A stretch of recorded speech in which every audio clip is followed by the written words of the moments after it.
So when I was in Japan from 1977 to 81 with Gina until she came over to England, at that time foreigners interested in Japanese folk song were like non-existent. There aren't a lot more now for folk song per se. Traditional music there are more, but I was so unique though that they just saw me as, they often would call this henna gaijin, the weird foreigner. And that's a phrase, every Gaijin knows this phrase, we're all Gaijin, outsiders, that means outside person. And so because I was so unique, whenever I was doing something that a Japanese found out about, probably the word would get out. And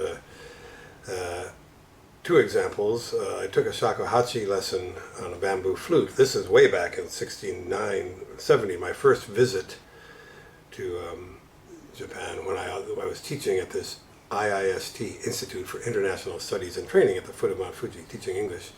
And one of my Japanese students said, well, you're a music person, come along to these lessons on this bamboo flute. And I tried it, and I went for 4 months, they got me one. I didn't like it much, it was too hard.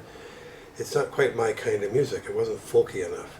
But I went to the first lesson, and when I came to the second lesson, a TV crew was there. Because in 1970, even though I have just been in Barcelona at an international Shakuhachi festival, and next year we'll have over 400 people at one in London, at that time, again, there were almost no foreigners doing Shakuhachi. So the very fact that I even picked one up, and particularly in this little countryside town, meant the TV crew was there. And I was interviewed, and this gal asked me, she says, what do you think of Japanese women? I'm thinking, okay, so you're here because I'm a weird foreigner who does a Japanese instrument. What you really want to know is, what do I think, she says, of Japanese women? Never mind my answers. But, and then when we get back to the folk song era, by 77, when I was really committed to one genre that I love, folk song, I went along, found this folk song bar in Osaka, stumbled into it, and they were having their monthly contest. And all the customers would, if they wanted, could get up on stage and sing, accompanied by the house band. This is the teacher taught there during the daytime, and then in the evening his students, a lot of them would be there to play, perform, and also accompany any customers who wanted to get up and sing a song. Well, I didn't know many. I just learned them off of records at that point at Michigan in the library, and I sang one very simple song called Kokiriko, and they gave me the monthly prize. And I know perfectly well, even then probably, but particularly in retrospect, what a crap singer I was then, you know? But they'd never seen a human Gaijin before in the flesh, particularly when I tried to sing probably. They'd seen him from distances, you know, but here's...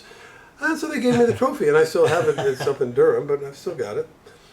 And a few weeks later, I went in, and there was a TV crew.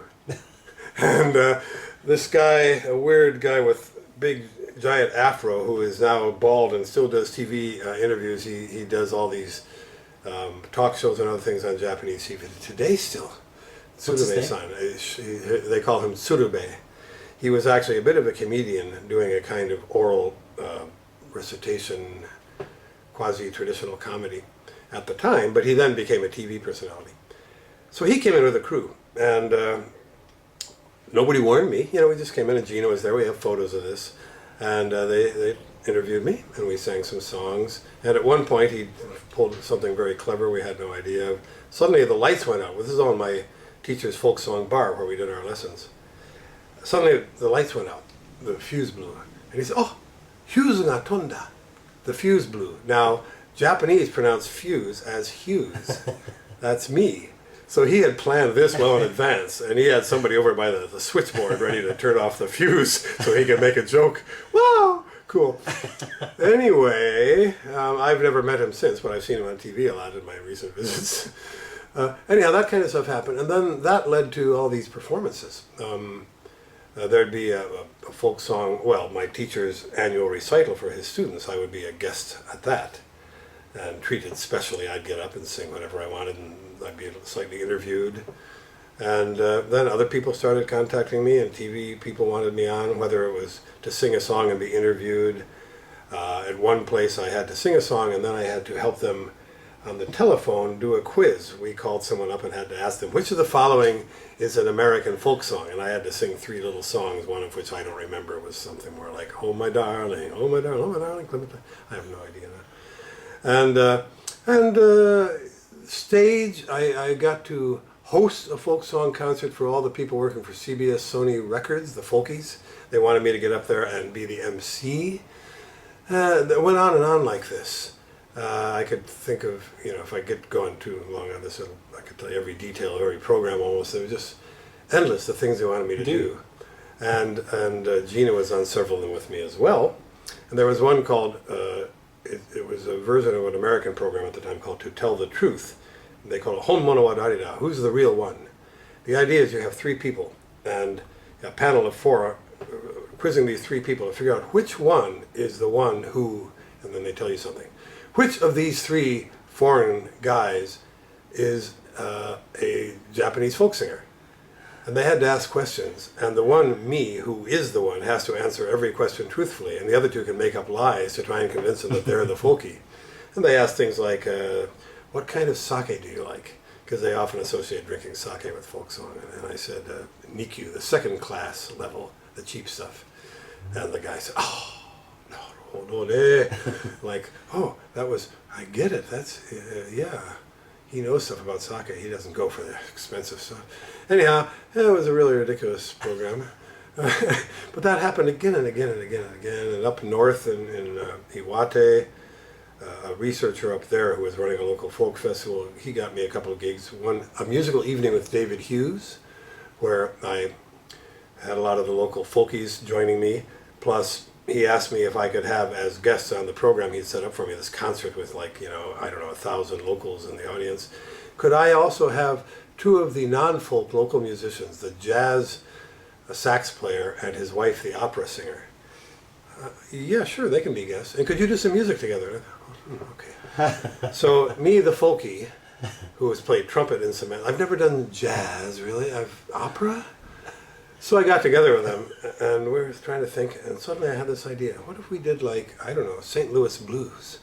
And I'll pluck the guitar, and the sax guy jumped up so excitedly and ran upstairs and came back with a book of staff notation showing St. Louis blues, and a CD of, I think it was Bessie Smith, wonderful blues singer, singing it, and put it on, and his wife, the opera singer, is looking at the notation, and the notation says, I hate to see that evening sun go down. This was how it was written. And Bessie Smith is singing, I hate to see that evening sun go down. And she's, but that's not what's written on the piece of paper. And we got a jazzer and an opera person married, and they're in different musical worlds. But we got up there and we did this, and she sang it like an opera singer, just as it was on the piece of paper, ignoring the other thing. I faked guitar jazz, and he played his sax, and I accompanied her on Malagueña Salinosa, a Spanish piece that worked. She knew somehow, sang it like an opera singer. Saw her last year in Japan. Oh, wow. I was taken into friends took me into the same town. I hadn't seen these people for whatever it was, 38 years. Took me into this little restaurant.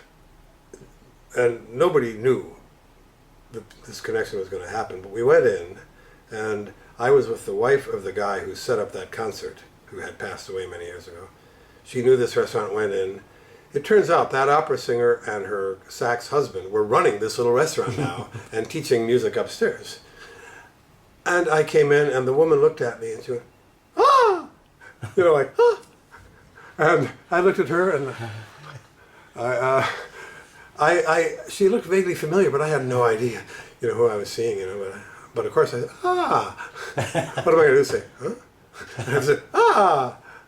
I waited till somebody kind of clarified without me being so embarrassedly ignorant of who they were, And then we had a wonderful chat. But, I had a lot of weird experiences like that just because I was a foreigner. But the good news is that, if they had measured me totally on talent, I wouldn't have had so many doors open. We would not have, Gina and I and my teacher, recorded an LP for Japan Columbia Records either. Yeah. I had a lot of access for interesting research reasons, and just to learn more about the singing and to learn to sing better and to play better, because I was the weird one,